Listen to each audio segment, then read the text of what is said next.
Hey everybody, this is Alex Merced from alexmercedcoder.com, and the purpose of this video is to teach you how to make your own custom HTML elements. So that way you can make your own custom HTML tags that actually do things.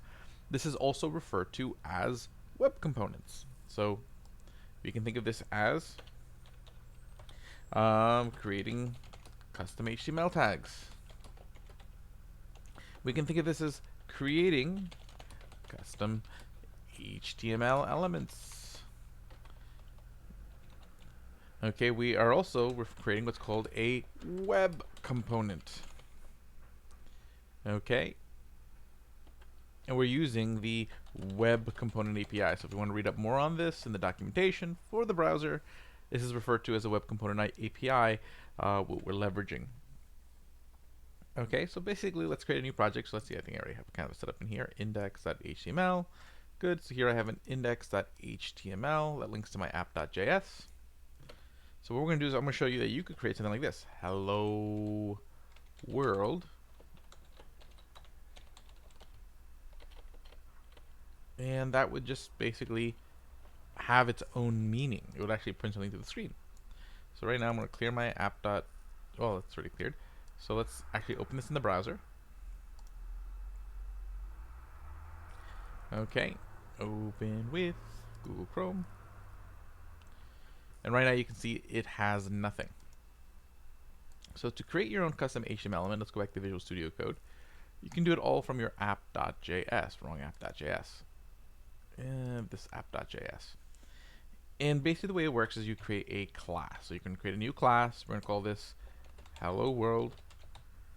And it has to extend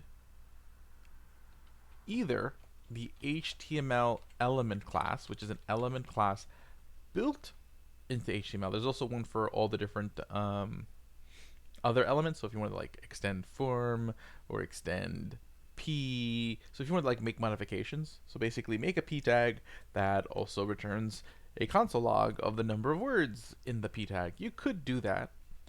I particularly haven't found a need to do that. But what you can do is you can either extend HTML element, or you extend a class extended from HTML element. So I'll show you at the end that I've created some base classes, some libraries that extend HTML element that already give you a lot of features. So that way if you want to build them, you have those features available to you instead of recreating them. But we'll come back to that at the end. Okay, so you create a class that extends HTML element.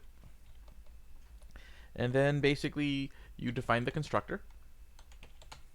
And here's where you would define what happens when this tag is used, because this constructor will be run every time it sees the tag. So it could be something you always have to run super, so that way the parent constructor gets run. But aside from that, it could be as simple as this dot inner HTML, meaning this tag's inner HTML, equals hello world. Okay, and actually we'll make it have an h1.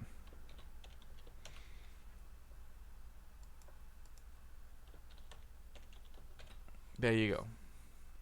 So if I save that, that should be all at minimum that I really need to make a custom HTML element. So now the class is created, but I actually have to register the hello world tag with the browser. So the way you do that is you're going to do window dot custom elements dot define. So window means the browser. Custom elements refers to this object that the browser has that keeps track of all the different custom HTML tags that you've created, and then define registers it. So when the website loads, it'll register all of its custom tags, and then those custom tags are usable in the browser going forward. So in this case, you're gonna have to give it a name. So first we give it a name, hello world. Always has to be kebab case, so it has to have a kebab in it or a dash in it. Let me just make sure that it matches what I typed over here. Hello world, good. Hello world. And then the second argument is the class that tells it which class to invoke when you see that tag. So there you go. So every time we see the hello world tag, we will refer to the hello world class. Okay, and then now it should be working. Hello world, huzzah! Okay, so you've already done that. That is very nice. Okay, and you can really, and it doesn't have to be just for displaying. You can create a tag that styles its children. You can just create utility classes that do utility stuff behind the scenes, whatever you want. Okay, but at its core, and you could add functions to the class. So I could be like, okay, you know, my func, and we'll just say my func. All it does is console log the tag, console.log this. Okay.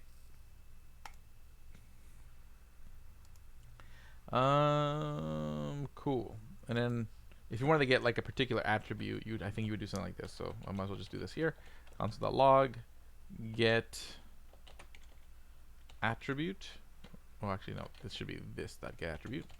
This.get attribute. And then I think we just type in the name of the attribute. So we'll just say test. Okay, and we'll do a test. Save.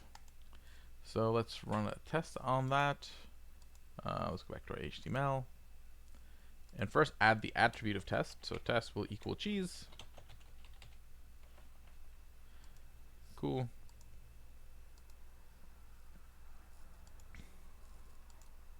And then we just need to invoke that function. So here's our, so what we're going to do is after we've defined our element, so what I'm going to do is I'm going to do document dot query selector. So again, document is the website. So all the HTML tags, everything within the HTML tags. Document query selector means, hey, let's query, let's try to find an element in your HTML using a CSS selector. So which could be as simple as just the HTML tag, which I'm going to do.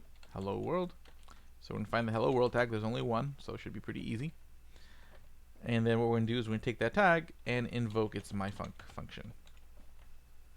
Okay, which is this function right here. Cool. So now if I do that, then I refresh. Okay, now we should see some stuff in the console. Let's see what we ended up getting. Yep, so see, you got the attribute cheese. Okay, and we got we were able to console log the actual element. So you see, you can do stuff. It's not just, you know, putting HTML. A couple of little tips is if you wanted to style it, you could just inject style tags here. I mean, you can style it any way you want.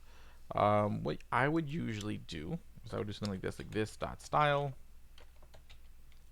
equals, and then I would separately do like a style tag here, style slash style, and now we just do something like h1 color orange.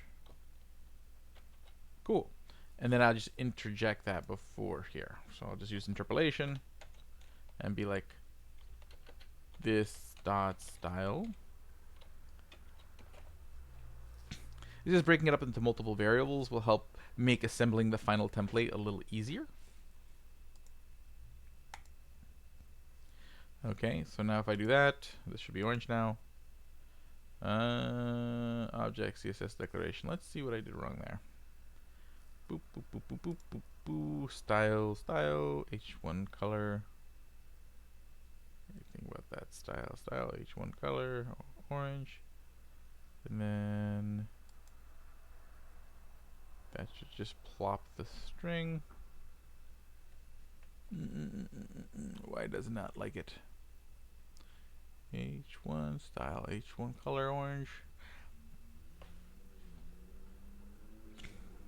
Am I missing a character somewhere around here? This dot style. This dot style.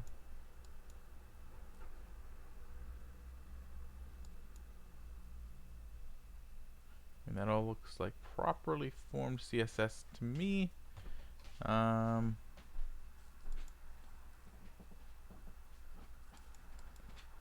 It is just not liking it at the moment. I think it's probably because I need a shadow root.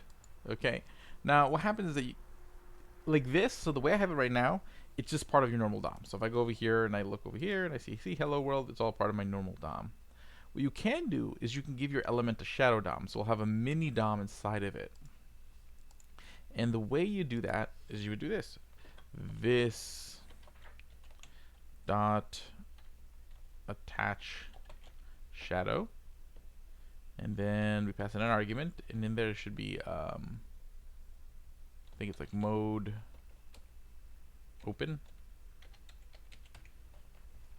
And just open just means that you can see it in the DOM Explorer. So you if I had it like not open, it would not be visible here. So save. Cool. And then I need to make sure I change this to be like this dot shadow root. So it's attaching it to my shadow, not just to the general HTML inside of there. So this dot shadow root dot inner HTML. And that's fine. Save. Let's see if that works better now. But I have a shadow root. Okay, let's see. This is shadow. Did the shadow root get attached? The shadow root was attached. And then there's my code. It still just doesn't like the CSS declaration. Style.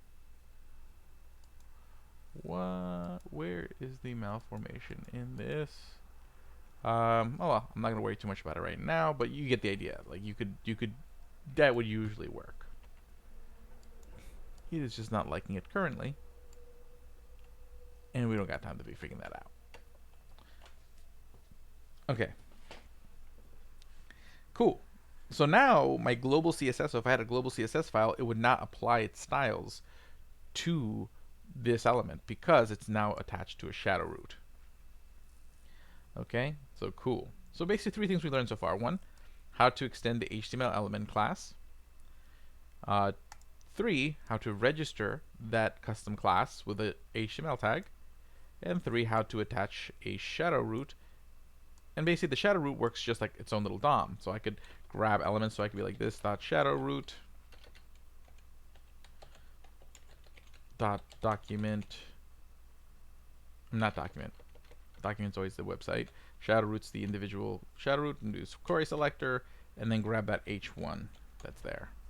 And what I'll do is I'll console log this, so you can see that it console logs the H1 when it starts up the component. Console.log.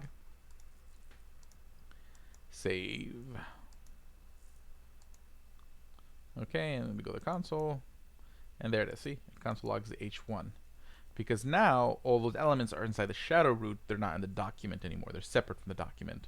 Again, the document being sort of the overall website, this, and then again, there's some certain things that are like hidden in the shadow root. And there's a lot of special CSS selectors for shadow DOM, so I would just let you Google shadow DOM selectors, special things so you can work with the CSS in there. You can do inline styles, you could just do normal styling via DOM manipulation, whatever you prefer. It's up to you. Okay, I prefer using the style tags, which usually works, but right now it's being not cooperative. And last thing I want to say is basically that's how you create a custom HTML element. Again, you can literally put any logic you want in here, and as many functions and as complicated a constructor as you want. You can literally create the whole website right here in this one tag. But again, creating things like state, props, these are like features that we're used to when we're building components in things like React. Now, what if you want to have an ability to just have that in all the different tags that you build? Well, I've created a couple different custom libraries. So if you go to alexmercedcoder.com, so you go to my website, and then you click on libraries, which I guess I didn't upload the updated version of the website yet, so I will do that. But for you at the moment, all you need to do is go to alexmercedcoder.com/jslib. Okay, meaning JavaScript libraries. And then here, most of these libraries are for building web components. Okay, so if you really just want a better base class that's going to add like some more features, there's basic element, which is very basic. It just adds state and props. So you can just basically build your component, but it'll have state and it'll have props, so that way you have an object with all your properties instead of having to use that get attribute every 5 seconds. So if you want that, that's there. Another base class here is Merced Element. It has basically state and props, but it also has like a global state management and some other really neat features. And Chain Element's just another take on that same idea, where it just does the global state management in a little bit different way. Like Merced Element, you create your HTML tags, and if you want one to be kept track of for a global state, you have to register it. Chain Element automatically keeps track of all your stuff, and then every element has access to the global state and its own local state. And all three of these base classes are all available in Component Zoo, okay? Which also has some other cool stuff. And then there's Merced UI, which is sort of the biggest of the libraries, which has Merced. I think it has pretty much all three classes in it as well, and a bunch of little helper functions for working with forms. That makes forms really easy. And a bunch of other like helper functions to do stuff like as well. So take a look. There's a lot of cool stuff. And if you just didn't want to use like the HTML element base class, and the only reason you wouldn't want to use the HTML element class is if you're concerned about people with really, really old browsers that may not support these newer browser APIs, then I have mblocks and Superfunc, which try to recreate this feature manually using just plain old JavaScript that's going to be compliant with any browser. It's not quite as smooth working. Okay, it does require a little extra setup, but it does work. And you don't have to worry about setting up Babel. You don't have to worry about setting up Webpack. It just works right out of the box. So you got these libraries. They work. Yeah. So you guys have a great day. Enjoy. Thank you very much. This is Alex Merced from alexmercedcoder.com.